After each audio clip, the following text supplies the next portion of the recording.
আসসালামু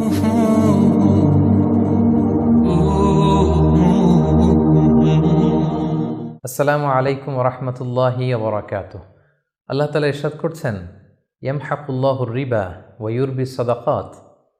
অর্থাৎ আল্লাহ তাআলা তিনি সুদকে মিটিয়ে দেন এবং সাদাকাকে তিনি বাড়িয়ে দেন। কালামুল্লাহ মাজিদে আল্লাহ তাআলা দানকে বা দানের উপমাকে তিনি একটি চারা বীজের সাথে তুলনা করেছেন। যেই চারা বীজে থাকে 7টি শীষ, যার প্রতিটি শীষে থাকে শত শস্য দানা। আল্লাহ তাআলা যাকে চান তাকে বহুগুণে প্রবৃদ্ধি দান করে থাকেন। প্রিয় দিনী ভাই এবং বোনেরা, দান মানুষের জীবন থেকে বিপদকে তাড়িয়ে দেয় এবং দানশীল ব্যক্তিকে আল্লাহ তাআলা বড্ড পছন্দ করেন। তাই আসুন দানকে আমরা আমাদের প্রতিদিনের অভ্যাসে পরিণত করি।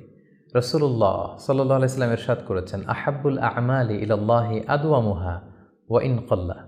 অর্থাৎ আল্লাহর কাছে সবচাইতে প্রিয় আমল সেটি যেটি বান্দা নিয়মিত করে, যদিও সেটা পরিমাণে কম হয়। সম্মানিত সুধী, ফ্যামিলি সাদাকা বক্স একটি চমৎকার উদ্যোগ, যার মধ্য দিয়ে দানকে আমরা আমাদের হ্যাবিটে পরিণত করতে পারি। ব্যাপারটি খুবই সিম্পল।